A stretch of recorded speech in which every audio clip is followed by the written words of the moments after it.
한 목소리를 함께 하나님의 말씀 같이 받으십시다. 청년들이여, 시작.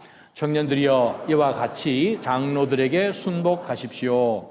여러분 모두 서로를 향해 겸손으로 옷 입으십시오. 하나님께서 교만한 사람들을 대적하시고 겸손한 사람들에게는 은혜를 주신다고 했습니다.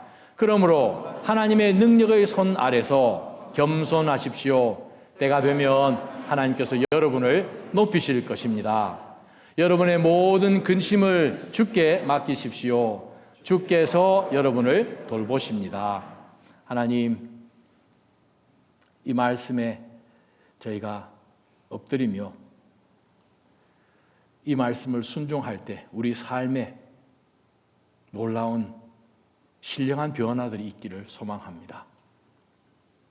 이 말씀 저희가 선하게 받을 수 있도록 저희의 마음을 준비시켜 주시고 이 말씀 앞에 온전히 순복하는 가운데서 하나님이 다스리시는 그러한 인생, 내가 개척하고 내가 열심히 일찍 일어나고 내가 노력하면 되지 하는 그러한 세상의 사고가 아니라 하나님이 높이실 때는 높이시고 낮추실 때는 또 낮추시는 주권 아래 살아가는 그 인생, 주께서 보호해 주시는 인생이 가장 복된 인생인 줄 믿사오니 이 말씀을 통하여 다시 한번 하나님 앞에 큰 결단으로 또 변해 나가는 그리스도의 모습 있게 하여 주옵소서. 예수님 이름으로 기도합니다. 아멘. 자리에 앉아주시기 바랍니다. 여러분 샤브샤브 좋아하십니까? 뉴저지 가니까 확실히 퀄리티가 좀 틀리긴 해요. 네. 샤브샤브 맛있죠? 겨울 같은데. 샤브샤브의 그 근원을 우리가 이제 생각을 해보면 어떤 사람들은 샤브샤브 일본에서 시작했다 하고 막 주장하는 사람들도 많긴 한데 대개 역사적인 그런 사료들을 보게 되면 네, 저기 중국 징기스칸 그때로 이제 거슬러 올라가는 것이 통설이기는 합니다. 정말 전 세계를 상대로 이제 전쟁을 벌였던 그 징기스칸의 그 군대들이 그렇게 많은 큰 영토들을 단순간 그렇게 빨리 점령할 수 있고 정말 그냥 어느 이 군대도 당해낼 수 없을 정도로 그렇게 빨리빨리 정복을 할 수 있었던 여러 요인 중에 하나가 기동성이었죠. 뭐 말 타고 다니니까 근데 다른 군대들은 말 안 탑니까? 그 당시에 다 말 타고 다녔습니다. 말을 좀 더 잘 탔나? 뭐 좀 더 잘 타도 뭐 50km, 60km 차이 정도 되겠죠. 뭐 인간이 200km를 달릴 수는 없는 문제니까. 뭔가 조사를 해보니까 그들의 식생활이었다는 거예요. 그 이 몽고 군대들은 늘 이렇게 몸에 가지고 다니는 거가 육포를 가지고 다니는데 저기 말고기 육포를 늘 가지고 다녔다는 거예요. 그들이 쓰고 다니는 그 철모 같은 그거를 이렇게 벗어가지고 물만 있으면 그냥 바로 끓이는 식사가 되는 거예요. 다른 부대들은 후방에서 음식을 날라주든지 공급하든지 공급하는 어떤 식량차가 있든지 막 이렇게 되니까 속도하는 것이 늦어지죠. 그러다 보니까 아주 기동성이 몸에 필요한 모든 영양분들을 보충해 줄 수 있는 음식이 항상 그들과 함께 가니 속도가 날 수밖에 없지요. 그런 생각을 우리가 한번 해보면서 오늘 본문도 우리가 들여다봅니다. 우리는 영적 전투 가운데 있습니다. 영적 전투 가운데 있을 때에 우리가 잘 먹어야 됩니다. 뭘 잘 먹어야 됩니까? 하나님의 말씀을 잘 먹어야 돼요. 그래서 베드로 사도도 마찬가지 정말 젖먹이들이 그 젖을 사모하는 것처럼 순전한 젖을 사모하는 것처럼 하나님의 말씀을 우리가 사모하고 먹을 때 우리는 성장합니다. 말씀을 잘 먹어야 됩니다. 말씀을 잘 먹지 않으면 전쟁에서 못 이기죠. 힘이 없죠. 결정적인 순간에 이 힘이 없는 거죠. 하나님의 말씀을 잘 먹는다는 뜻이 무엇입니까? 자, 지금 이 베드로전서 말씀을 받아야 되는 또 성령 하나님을 통해서 이 말씀을 아멘으로 또 받아야 되는 오늘날 우리 모든 그리스도인들에게 동일한 메시지입니다. 우리는 영적 전투 가운데 있습니다. 사단이 우리를 그냥 놔두지 않습니다. 우리로 하여금 어떻게 해서든 마음이 힘들어지고 혹은 절망하고 원망하고 급기야 하나님 앞에도 원망을 하고 얼마든지 그렇게 하게끔 우리로 만들어주는 것이 우리가 살고 있는 이 시대입니다. 중요한 것은 우리 마음을 지켜야 됩니다. 마음을 지키려면 어떻게 해야 되나? 하나님께서 우리로 하여금 마음을 지킬 수 있는 말씀 주신 것을 잘 먹어서 그 말씀을 내 삶 가운데 적용해보고 순종해보고 따라갔더니 결정적인 순간에 하나님의 말씀이 나를 탁 붙들으실 뿐만 아니라 그 말씀으로 선포하게 하시고 내가 긴가민가 혹은 그냥 이쪽으로 그냥 넘어갈 것 같은 그러한 순간에도 말씀으로 우리를 일으켜 주시는 것을 우리가 기억할 때에 말씀을 잘 먹어야 됩니다. 그렇지 않으면 우리가 지금 사는 시대가 어떤 시대입니까? 진리가 없는 시대예요. 네 말도 옳고 내 말도 옳고. 그 어디가 기준입니까? 기준이 없죠. 기준이 없으면 어떻습니까? 그냥 사사시대지요. 뭐. 인생이 특별합니까? 거기서 거기잖아요. 우리는 그 옛날이나 지금이나 예수 그리스도의 은혜가 필요하고 대속이 필요하고 구원받은 백성들에게 끊임없는 하나님의 은혜가 필요해서 그것 가지고 우리는 이 세속에 사단이 공중 권세 잡은 자로 다스리는 이 세속 가운데 우리가 휩쓸려 가지 않고 하나님이 원하시는 방향으로 얼마든지 싸우며 승리할 수 있는 넉넉한 이김을 주시는 more than conquerors 그렇게 될 수 있는 삶으로 하나님께서 우리를 만들어 주셨다는 거예요. 사단이 어디로 공격합니까? 그리스도인에서 공격하죠. 안 믿는 사람은 자기 휘하에 두고 있는 사람들이기 때문에 자기가 부리는 일꾼들이기 때문에 전혀 상관없죠. 그리고 그리스도인들이 모여있는 교회를 공격하죠. 가정을 공격하죠. 가정을 어쨌든 없애려고 하기 때문에 지금 우리가 살고 있는 이 험악한 시대를 우리 자녀들이 우리가 살았던 그 시대보다도 더 어렵게 지금 지나가고 있습니다. 얼마나 많은 혼돈이 있습니까? 그래서 오늘 이 베드로 사도가 오늘 주신 본문 말씀을 통해서 하나님의 말씀을 잘 듣고 그 말씀에 순종하고 나아갈 때는 사실 세상의 어떤 가치관으로 인하여서 우리가 한복판에 살고 있다 보니 우리도 이렇게 살아야 되는 거 아닌가라고 할 수 있는데 오늘 본문은 우리에게 분명히 말씀을 드립니다. 자기 육신에 초점을 두면 하나님을 기쁘게 해드릴 수가 없습니다. 고린도전서 2장 14절, 로마서 8장 5절 8절 말씀. 나의 초점을 두고 살면 하나님께 믿음으로 나갈 수도 없죠. 그러나 영의 초점을 두면 하나님을 통하여서 내 삶을 볼 수 있는 눈을 하나님께서 허락해 주십니다. 그러면 하나님 기쁘시게 할 수 있죠. 내가 하나님 앞에서 영적인 존재로 어떤 모습으로 영의 사람으로 살아가야 하는지를 이미 베드로 사도는 이 말씀을 통해서 누차 말씀을 하고 오늘 본문 가운데서도 이와 같이라는 표현으로 말씀을 시작합니다. 우리가 3장 1절에 보게 되면 이미 이와 같이라는 말씀을 했죠. 자기 남편에게 복종하십시오, 아내들은. 왜냐하면 그 앞부분에 있어서 예수 그리스도께서 하나님께서 복종하신 것처럼 교회를 위하여 자신을 내어주신 것처럼 또 7절에 보게 되면 남편들도 이와 같이 아내를 더 연약한 그릇으로 알고 그녀와 함께 살아야 합니다. 또한 생명의 은혜를 함께 상속받을 사람으로 알기 때문에 귀하게 여기십시오. 그래야 여러분 기도가 안 막힙니다. 이와 같이란 표현이 무슨 말입니까? 바로 앞부분에 했는 말을 다시 한번 반복해서 똑같이 적용됩니다 라는 거죠. 자, 그럼 5장에 넘어와서 베드로가 우리에게 준 말씀이 무엇입니까? 교회에게 주는 권면의 말씀이 지난주 제가 여러분에게 전달되었던 바로 그 말씀이죠. 교회, 목자들, 장로들 어떻게 하나님이 주신 정말 이 땅 가운데서 하나님이 창조하신 정말 아주 제일 중요한 엔티티라고 할까요? 제일 중요한 그 단체가 교회잖아요. 교회가 세워지기도 전에 예수님께서 이 땅 가운데 오셔서 십자가 지시기도 전에 교회를 짓겠다고 말씀하셨습니다. 이 반석 위에. 그 반석이 무엇입니까? 베드로는 물론 아니죠. 베드로는 페트로스, 조약돌이고 이 반석 위에라는 그 말은 베트라, 단어가 다릅니다.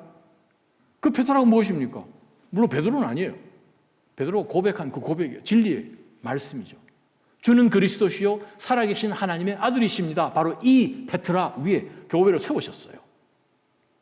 교회를 세우신 그 엄청난 사건을 베드로에게 이야기하시면서 예수님이 베드로에게 아주 상징적인 표현을 주셨습니다.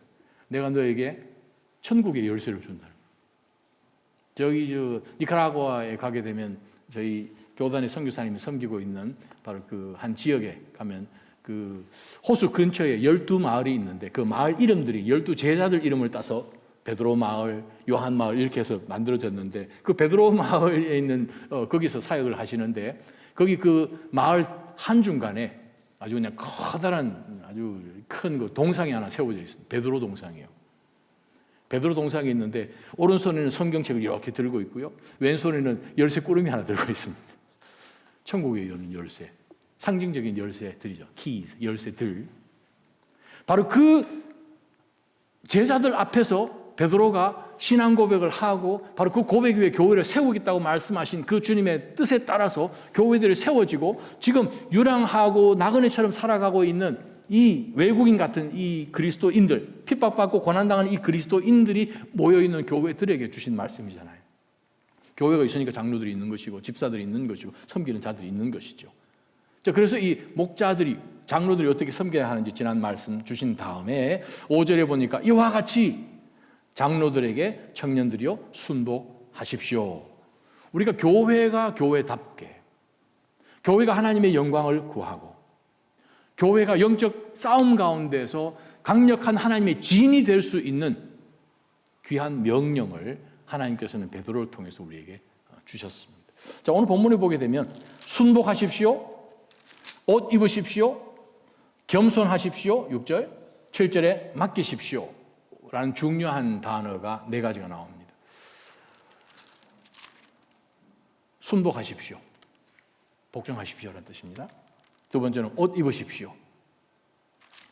세 번째 나오는 6절에 겸손하십시오. 3개 다 명령문입니다. 명령문인데 조금 다른 명령 시제를 따랐습니다. 제일 마지막에 나온 주께 마십시오, 맡기십시오라는 것은 명령어는 아니고 명령어로 되어 있는 동사는 아니고 동명사라고 분사 같은 것입니다. 자, 그것은 헬라 문법에서는 명령 단어로 이렇게 동사로 쓰이면 분사로 쓰였을 때 그것을 명령 동사로 해석을 합니다. 그것이 헬라 문법입니다. 자, 그러면 오늘 본문을 볼 때에 중요한 4가지 명령을 주었다. 근데 컨텍스트에서 우리가 보게 되면 3가지를 지금 이야기합니다. 자, 3가지. 교회가 어떻게 하면 믿음의 단단한 하나님의 군대로 이 마지막 때에 정말 하나님의 그 약속 안에 숨어서 피하여서 우리를 흔들고 교회를 흔들고 우리 가정이 흔들어지고 하는 그러한 이 전투 가운데서 이길 수 있는가? 첫 번째가 바로 5절 첫 문장입니다. 형제들이여, 청년들이여, 이와 같이 장로들에게 순복하십시오. 장로들에게 순복해야 됩니다. 그 왜 그렇습니까? 장로는 하나님이 세우셨기 때문에 그렇습니다. 사람이 물론 투표로 뽑은 것 같죠. 사람의 손을 거친 것이지 하나님께서 뽑으신 사람들입니다. 사도행전 20장 17절 한번 띄워보십시다. 바울 사도가 에베소에 있는 장로들을 밀레투스 그 해변가로 부를 때에 밀레토에서 바울은 에베소로 사람을 보내 교회 장로들을 불러오게 했습니다. 17절 말고 밑으로 내려가서 28절에 그들에게 권면할 말씀을 보게 되면 성령께서 여러분을 교회 비숍들로 세우셔서 하나님께서 자기 피로 사신 교회를 돌보게 하셨습니다. 네, 하나님이 세우셨어요. 장로들을 하나님께서 세우신 것입니다. 교회는 하나님의 나라입니다. 하나님이 다스리시고 하나님의 질서가 있는 곳이 교회입니다. 그 교회 안에 하나님께서는 이 교회 하나님의 이 양떼들을 칠 수 있도록 다스리고 돕고 세우고 또 고치고 하는 그러한 도움을 주기 위해서 하나님께서는 장로들을 세우신 것이죠. 아마 그 당시나 지금이나 젊은 사람들이 나이 든 사람들에게 존경 안 하는 것은 이 유니버설한지는 모르겠습니다. 사실 연세가 좀 있거나 또 여성분들은 센스가 있어서 훨씬 또 삶의 지혜들이 이미 있어서 잘 그러한 이 너그러운 마음을 가지지만 젊은 사람들이 그렇겠습니까? 그렇지 않죠. 자, 그러한 가운데서 오늘 이 말씀을 우리에게 주십니다. 장로들 앞에 순종 못하겠다 하는 그러한 자만심이 있으면 그럼 어떻게 할까? 하나님이 세웠는지 난 모르겠지만 난 말 못하겠다 하면 이제 문제가 생깁니다. 무슨 문제가 생기는가 하면 하나님이 세우셨는데 하나님의 교회에 그러면 하나님을 대적하는 희한한 상황이 벌어집니다. 하나님이 세우셨어요. 다른 세상의 왕들이나 그러한 귀관들을 위해서도 우리로 하여금 기도하라라고 성경 곳곳에서 우리에게 명령하신 것을 우리는 봅니다. 로마서 13장이 대표적인 말씀이긴 하지만 자, 우리가 그것을 보면서 하나님의 교회에 주님께서 세우신 주의 장로들에게 교회는 어떤 모습을 보이기를 하나님은 원하시는가? 자, 지금 순복하다는 말이 참 재미난 표현입니다. 신약 성경에 두 가지 종류의 명령문이 있는데 하나는 현재 시제의 명령문이 있고 다른 하나는 아우리스트라고 부르는 과거 시제의 명령문이 있습니다. 뭐가 다른가? 현재 진행형은 현재의 명령문입니다. 계속 그것을 하는 것입니다. 그런데 과거 시제로 명령을 했다고 해서 과거에 명령하는 그런 뜻이 아니라 지금 당장 미적하지 말고 지금 당장 시행하는 그것에 강조할 때는 바로 아우리스트 시제로 과거 시제처럼 해서 명령문을 주는데 바로 이 표현이 과거 시제로 되어 있는 것입니다. 예를 들면 요한복음 3장에 예수님께서 요한복음 2장에 그 혼인 잔치 가운데서 가셨을 때에 하인들에게 물을 떠오라고 하십니다. 가서 물 떠오라. 자, 예수님께서 어떤 시제로 말씀하신 것 같으십니까? 계속해서 물 떠오기를 원하십니까? 아니면 지금 당장 가서 물 떠오라 그 뜻이겠습니까? 두 번째 뜻이죠, 당연히. 바로 그 뜻입니다. 순종할까 말까? 복종할까 말까? 좀 생각 좀 해보고 이게 아니라는 거죠. 지금 즉시 순복하라는 말씀입니다. 왜? 그게 하나님께서 교회에 세우신 질서이기 때문에 그렇습니다. 디모데전서 5장 17절 말씀 한번 보십시다. 디모데전서 후서야 목회 서신으로 우리가 잘 알고 있죠. 같이 한번 읽어볼까요? 시작. 잘 다스리는 장로들은 2배나 존경을 받게 하여라. 특히 설교와 가르치는 일에 수고하는 사람들을 더욱 그렇게 하여라. 장로는 두 가지 종류가 있습니다. ruling elders, 다스리는 장로들. teaching elders, 목사이죠. 특별히 teaching elder들은 에베소서 4장에 보게 되면 성령의 은사 중에 하나로 나와 있습니다. 목사, 교사 연결되어 있는 단어예요. 목사는 어떤 사람인가? 티칭하는 사람. 자, 이 말씀을 디모데에게 주었습니다. 어떻게 보면 에베소 교회 준 것처럼 그렇게 생각하시면 좋겠죠. 자, 우리가 이 말씀을 우리가 생각을 해보면서 다시 한번 기억해야 되는 것은 모든 교회 가운데 하나님이 세우신 하나님의 나라, 이 땅에서 볼 수 있는 하나님의 모형, 이 안에서 하나님 나라이기 때문에 하나님 나라의 질서가 있습니다. 우리가 해야 되는 것은 무엇입니까? 그냥 디베이트할 이유도 없이 그냥 순복하면 되지요. 안 하면 어떻습니까? 히브리서 13장 17절에 이런 말씀이 있습니다. 시작. 여러분을 인도하는 사람들을 신뢰하고 순종하십시오. 이는 그들이 여러분의 영혼을 위해 마치 자신들이 하나님께 아뢰야 할 사람들인 것처럼 깨어있기 때문입니다. 그들로 하여금 기쁨으로 이 일을 행하게 하고 근심으로 행하지 않게 하십시오. 그렇지 않으면 여러분에게 유익이 되지 못합니다. 교회의 유익은 고린도전서나 로마서는 덕으로 우리가 해석을 하는데 덕을 세우지 못하는 거예요. 하나님께서 은사를 주시고 섬길 수 있도록 해서 교회가 덕이 되어야 되는데 만약에 순종하지 못하면, 덕이 되지 못하면 나에게 유익이 없고 교회에게 유익이 없고 아주 심각한 이 하나님의 질서를 반하게 되는 그러한 어려움이 있기 때문에 우리는 복종해야 됩니다. 이미 제가 베드로전서 앞부분에서 복종하다라는 그 표현이 그냥 우리가 생각하는 그냥 복종하다 이런 의미가 아니라 군대 용어라고 말씀드렸습니다. 군대 용어라는 것은 이제 지금 임관받아서 있는 이 소위가 내가 지금 군인 짬밥이 지금 35년인데 특무상사라면 압니까? 모르죠. 순복하기 쉽지 않습니다. 그러나 계급이 다른 걸 어떻게 해요? 누가 격려합니까? 특무상사가, 마스터 사전트가 지금 이제 막 지금 되어 있는 세컨드 루트넌트한테 지금 격려하는 거예요. 왜요? 총사령관이 이 사람을 위관 장교로 세웠거든요. 명령이 그리로 통과해서 나오거든요.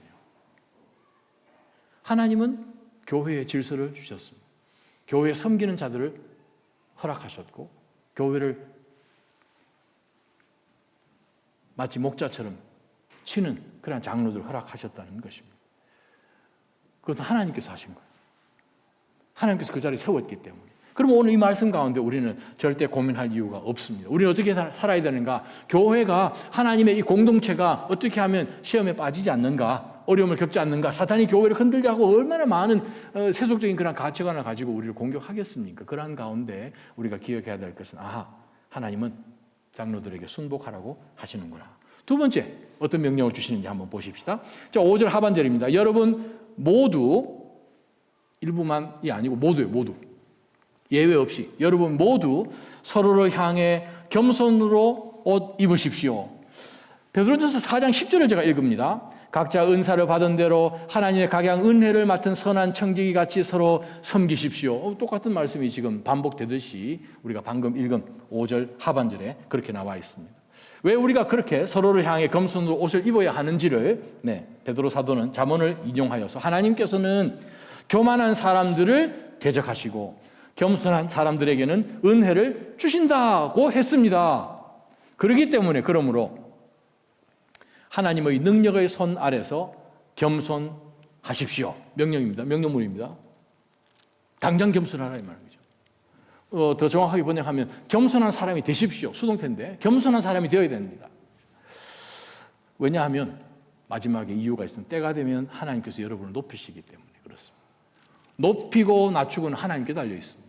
자, 그러한 가운데서 우리가 공동체 신앙생활, 교회 안에서 이 온 땅 가운데서 믿음으로 피해야 되고 세상의 그러한 진노와 하나님의 세상의 멸망 가운데서 빨리 이 구원받아야 하는 마치 이 시대의 노아의 방주 같은 것이 교회이지요. 그래서 이 교회 안에 속해 있는 믿음의 지체들이 가져야 될 두 번째 명령이 뭐냐 하면 서로 겸손하라는 말씀입니다. 여러분 모두 서로를 향해 겸손으로 옷 입으십시오. 옷 입다라는 단어가 좀 재밌습니다. 신약 성경에 옷 입다는 단어가 한 7, 8번 나와요. 로마서도 나오고 고린도전서, 에베소서, 골로새서 여러 곳에서 나오는데 거기에 나온 단어는 진짜 옷 입는 것이에요. 옷 팔 집어넣고 바지 집어넣고 그죠? 엔도오라는 말인데 옷 입다. 이 단어는 신약 성경에 여기밖에 안 나오는 단어입니다. 하박스 레가마나로 보통 얘기를 하는데 여기만 쓰여서 무슨 단어인지 아십니까? 아니 옷 입으라 그러는데 그럼 옷 입는 거 말고 그럼 이게 무슨 뜻인가? 집에서 그 당시에 종들이 노예들이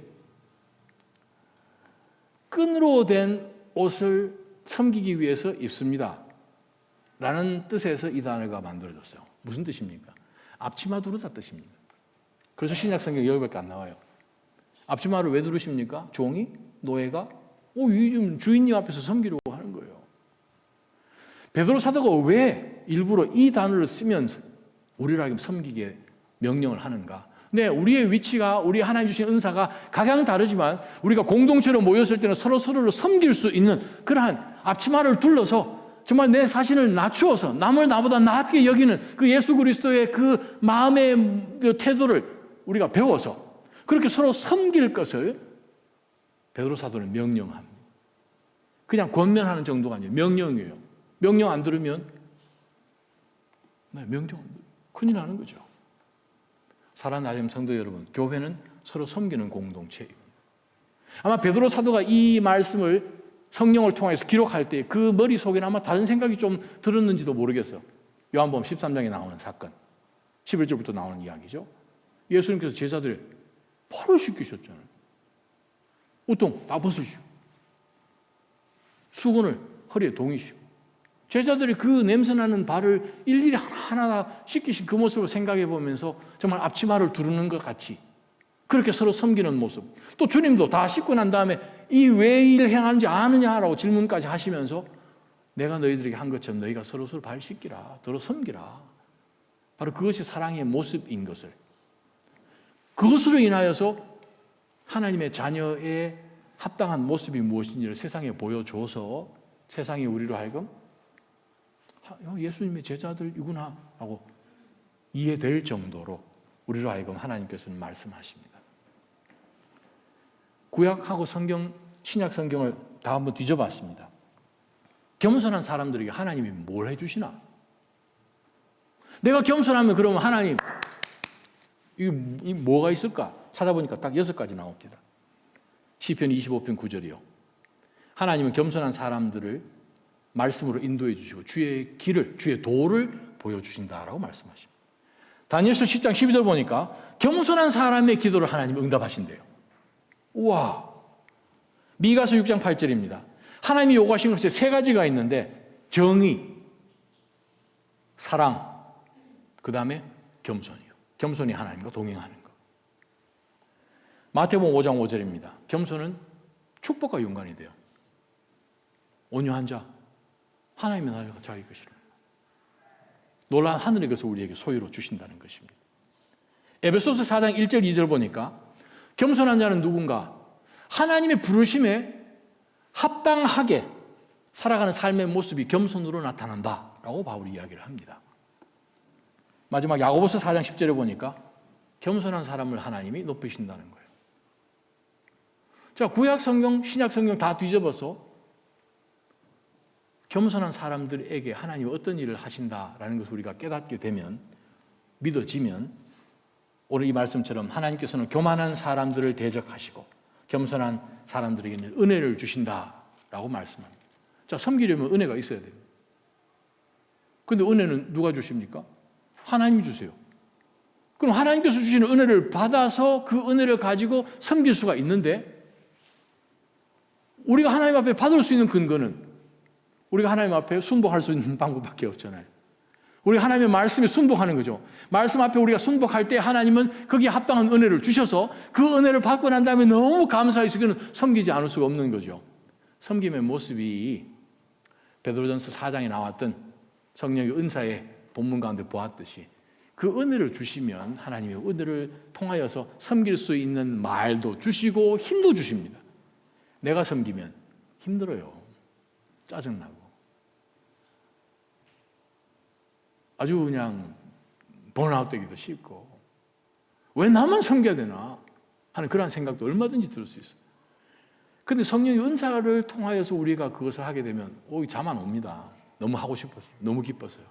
그게 은사랑 자기 하고 싶은 거랑 혹은 달란트랑 인클리네이션이랑 틀린 거죠.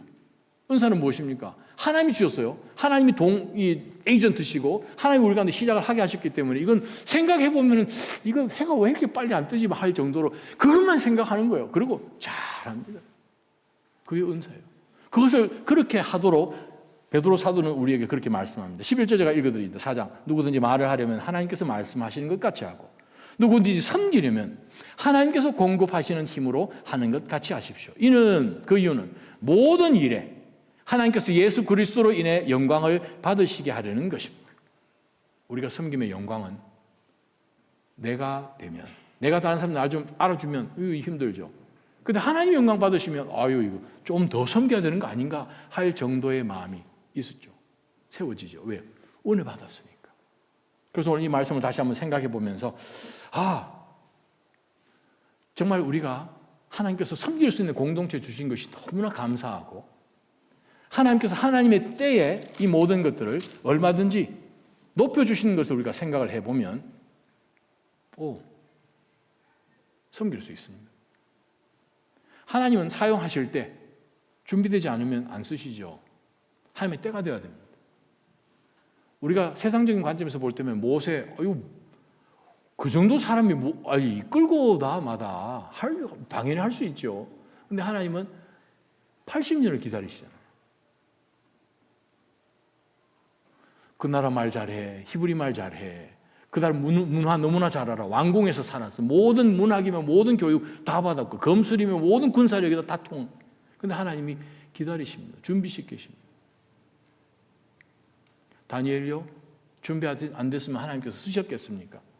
그냥 그가 젊고 똑똑하고 왕족 출신이어서 그가 바벨론 왕궁에 데리고 감을 받았겠습니까? 그렇지 않죠.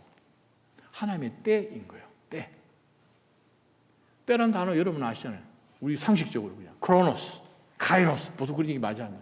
크로놀로지컬한 크로노스. 그냥 흘러가는 것. 우리 신앙생활이 절대로 우리가 그냥 흘러가는 가운데서 자연적으로 일어나면 그 믿음 필요 없죠. 하나님 개입하실 필요 없죠. 근데 크로노스는 무엇입니까? 그냥 일어나는 거지만 카이로스라는 것은 우리가 지금까지 지나온 이 세월이 이 정도 되지만 여러분 기억에 딱 남는 시점들이 있잖아요. 그게 카이로스잖아요. 그때 성경이 기록되는 것도 그냥 시간적으로 기록했으면 11개 상하, 역대 상하 다 읽어보십시오. 어떤 왕은 엄청 오랫동안 통치했는데 딱 2줄, 길어봐야 5줄. 어떤 왕은 불과 얼마 되지도 않았는데 그 사람에 대한 설명이 몇 장씩 넘어가는 이유가 뭡니까? 하나님께서 보실 때 하나님의 마음에, 하나님의 뜻에, 하나님이 계획하신 그곳에 그가 동참되어서 하나님의 도구로 쓰여져서 주의 역사를 이루어가는 바로 그것을 하나님이 기뻐 보시는 거예요. 그렇다면 우리는 하나님의 때를 기다리는 거예요. 지금 이 때가 그냥 흘러가서 11월 17일 그 하루가 아니라 하나님께서 내 삶과 내 역사하시고 지금 하나님이 내 기도를 응답하실 때가 되었는데 하는 그러한 집중하는 그러한 믿음으로 하나님의 손이 움직이시는 것, 이 상황 속에서 하나님 어떻게 개입하시는 그것을 보면서 기도 가운데서 깨어있는 바로 그 믿음은 하나님의 때를 분별합니다. 그럼 때를 안 놓치지요. 결정적인 순간에 이렇게 되면 이거 뭡니까? 우리는 하나님 앞에 순복해야 돼요. 하나님의 질서 앞에 순복해야 되고요. 하나님의 권세 아래 있어야 됩니다. 신학적으로 하나님의 손이라는 것은 세 가지밖에 설명이 안 됩니다. 첫째는 징계요. 두 번째는 구원이요. 세 번째는 우리를 구속하시는 것. 신학적으로, 구약 신학적으로. 세 가지밖에 안 됩니다. 그럼 하나님의 손이라고 생각을 해볼 때에 하나님은 정말 우리를 건져내시고 때로는 우리를 시험에 빠뜨려서 우리를 징계하는 것 같지만 징계하시는 이유는요. 우리가 자녀들 회초리 드는 이유는요. 저와 여러분이 고난 통과하는 이유는요. 우리로 하여금 연단하게 하시고 연단을 통하여서 끝끝내 소망에 이르게끔 하기 위하여서 우리를 연단시키죠. 올림픽 경기 나와서 정말 팔이 빠지고 이 테이핑을 하고 그럼에도 불구하고 그냥 몸이 만신창이가 되었는데 금메달 땄어요. 그 선수에게 다음번에 할래 한번 물어보세요. 당연히 하다마다요. 이 고생했는데 당신 몰골이 많이 당연히 하다마다요. 알지요. 연단이 나에게 무엇을 주는지. 하나님 앞에서 기쁨이잖아요. 그래서 베드로 사도가 계속해서 여러분 온갖 다양한 불같은 시험을 만날지라도 그래서 여러분 크게 기뻐하십시오. 그냥 긍중긍중 뛰십시오. 교회 편안한 교회 없습니다. 그건 교회 아니죠. 그건 소셜 클럽 같은 교회. 하나님의 교회는 조금 어렵습니다. 안팎으로 어렵습니다. 고난이 오고요. 불같은 시험을 맞습니다. 이 문제 어떻게 해결하면 됩니까? 하나님 말씀 앞에 순복하는 방법밖에 없습니다. 앞치마를 두르고 서로 섬기는 것밖에 없습니다. 아무리 섬겨도 혹은 사람들이 우리를 오해하고 저 사람은 계속 섬기는 사람처럼 제가 서울에 있을 때 맡았던 그 공동체 총무 집사님이 큰 그 출판사를 하시는데 학생들 그 교과서하고 그런 출판사를 하세요.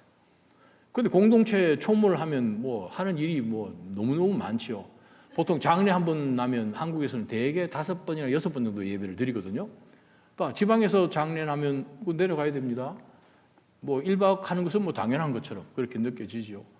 그러다 보니 이분이 저한테 지금은 장로님 되셨는데 저한테 목사님 왜요? 제가 지난주 수요일에 교회에 왔는데 어느 성도님들이 저 잡이 없는 줄 아시더라고요.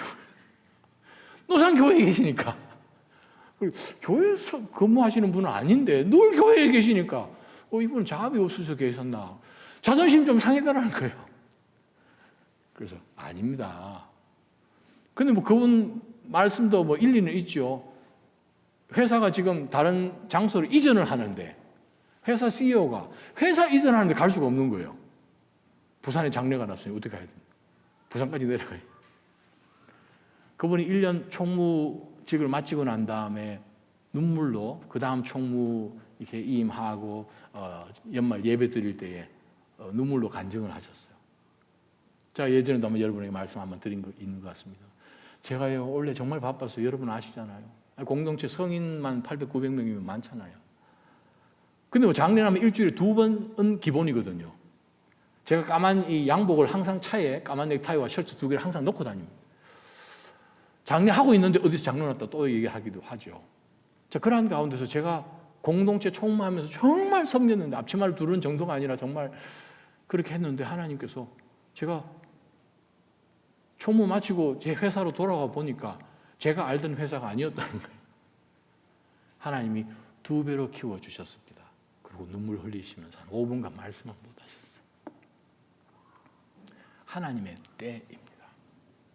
또 하나님의 능력의 손입니다. 하나님은요, 우리에게 때로는 고난도 통과하게 하시지만 하나님의 능력으로 보호도 하시고요, 우리를 얼마든지 건져내시는 하나님이십니다. 바로 그 하나님의 주권의 그 손을 우리가 기억한다면 여러분 섬김 가운데서 계속하여서 앞치마 벗지 마시기를 축원합니다. 성경 말씀입니다.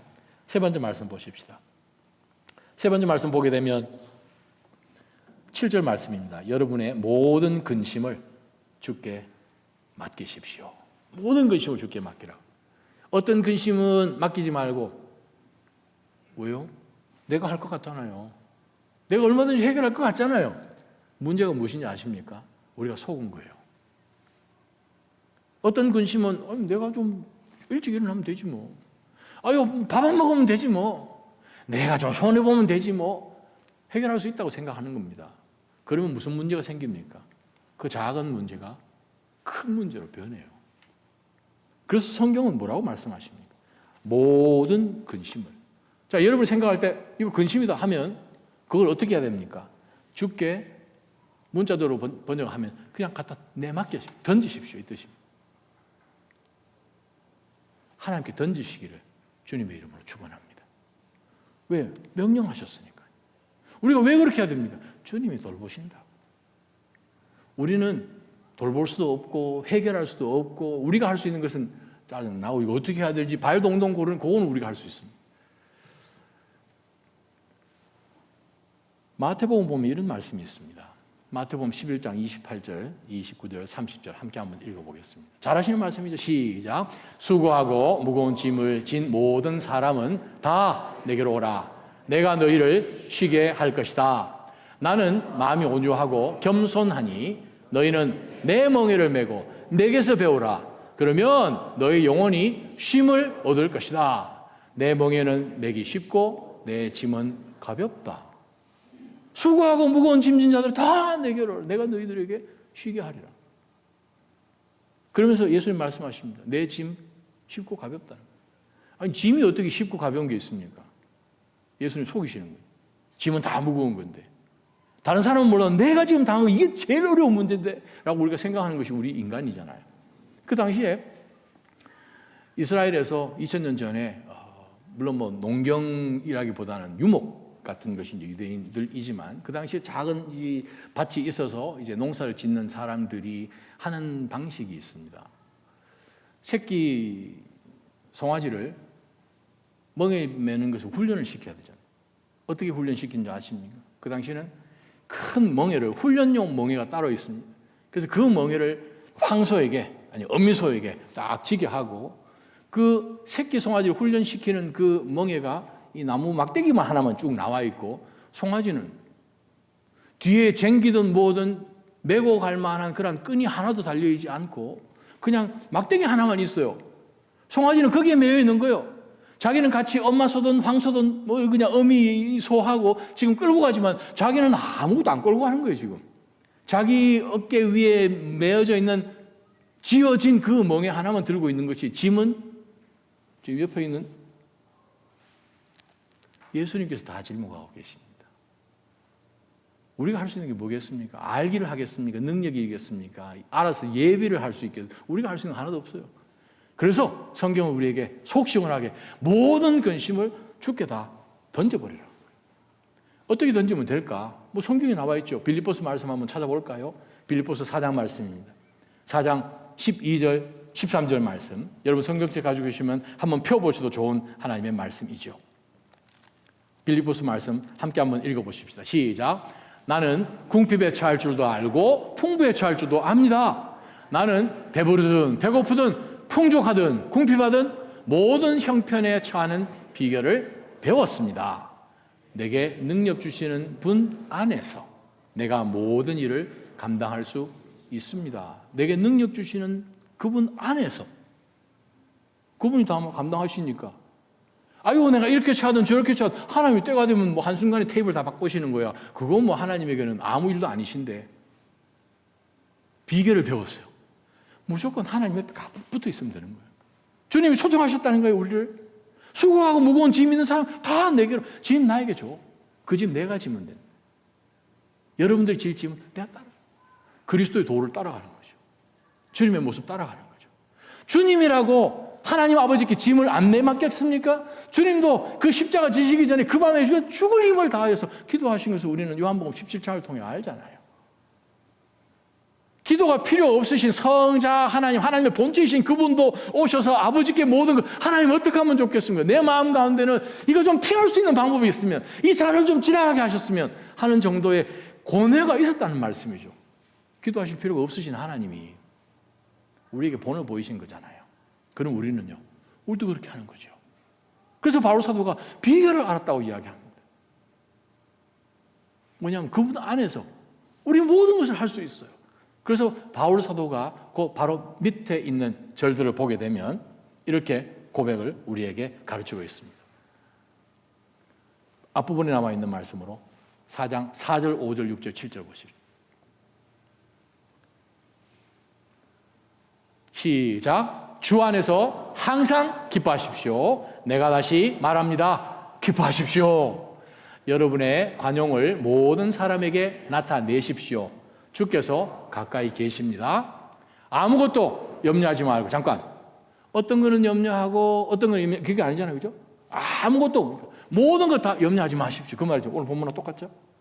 계속해서 아무것도 시작. 아무것도 염려하지 말고 오직 모든 일에 기도와 간구로 여러분이 구할 것을 하나님께 감사함으로 아뢰십시오. 그리하면 모든 생각을 뛰어넘는 하나님의 평강이 그리스도 예수 안에서 여러분의 마음과 생각을 지켜주실 것입니다. 하나님 앞에 던지는 방법 성경에서 가르쳐주고 있습니다. 기도로 던지는 거예요. 기도로 하나님 토스하고 던져요. 기도와 간구로 우리 구할 것을 감사하는 이유는요, 어떻게 하실 거 우리가 알잖아요. 지금까지 우리 살아오는 가운데서 하나님 우리를 어떻게 응답해 주셨고 우리를 하여금 감사 제목과 간증들이 있습니다. 그러한 가운데서 먼저 하나님 앞에 일들이 마감되기도 전에 감사하는 것은 이거 하나님의 백성만 할 수 있습니다. 세상은 그렇게 못하죠. 하나님의 백성만 할 수 있습니다. 전쟁이 끝나기도 전에 하나님 앞에 감사와 찬양으로 나아갔더니 바로 그 순간에 하나님께서 복병들을 주시고 적군들을 그냥 한순간에 다 없애시는 것이 하나님이신 거죠. 그러면 고난 가운데 있을 때 그리스도 예수 안에서 우리의 구할 것을 감사함으로 아뢰면 모든 지각에 뛰어나신 하나님께서 우리의 마음과 생각을 지켜주신다고 약속하십니다. 할렐루야. 이 말씀이 여러분 구절이 되시기를 주님의 이름으로 축원합니다. 그러면 우리는 흔들리지 않습니다. 교회는 믿음의 약속 위에 든든히 서나갈 수밖에 없습니다. 오늘 베드로 사도는 오늘 본문에서 교회를 어떻게 세워나가야 하는지 하나님의 말씀을 우리에게 명령해 주셨습니다. 장로들에게 우리가 순복하고 서로를 섬기기 위해서 앞치마 두르고 모든 근심도 하나님께 기도로 토스. 이거는 무조건 복종입니다. 왜? Aorist imperative로 되어 있기 때문에요. 하나님은 우리로 하여금 이것을 하기를 기대하십니다. 그러면 그 교회는 하나님의 뜻 가운데서 계속해서 많은 영혼들을 살리고 우리 주 예수 그리스도의 그 복음, 세상에서는 흉내낼 수도 없는 하늘의 평강으로 우리를 채우실 것을 우리는 알기 때문에 그 일을 하도록 명받았습니다. 주의 교회를, 주의 나라를 이 땅 가운데 교회를 통해서 아름답게 더 구원의 역사가 펼쳐갈 수 있도록 그 일에 애를 쓰시는 우리 모두가 되기를 주님의 이름으로 축원합니다. 기도하십시다. 살아계신 하나님 아버지, 플레인한 하나님의 말씀입니다. 있는 말씀 그대로 주님께서 세우신 리더십에 순복하고 하나님이 세우셨으니 성령을 통하여 우리로 하여금 섬길 수 있도록 하시고 그리스도의 마음을 갖게 해 주셨으니 은혜를 우리들에게 물붓듯이 부어 주셨으니 앞치마를 두르고 서로 그렇게 섬기는 저희가 되게 하여 주시고 주의 때가 언제인지는 알지 못하나 그 모든 고난 가운데 파묻혀 우리가 어디에 있는지도 모르는 것이 아니라 그리스도 안에 있음으로 인하여서 어떤 고난 한복판에 있는 것 같지만 그리스도 안에 있으니 모든 지각에 뛰어나신 하나님의 평강이 어떤 일만 일어나면 낙심하기 쉬운 우리 마음과 생각들을 로마 군인들이 사용하였던 그 큰 화살들을 막는 방패처럼 우리를 막아 주신다고, 지켜 주신다고 약속해 주셨으니 그 말씀 믿고 모든 것 기도와 간구로 하나님 앞에 토스하는 믿음의 순종자들이 다 되게 하여 주옵소서. 예수님의 이름으로 간절히 기도합니다. 아멘.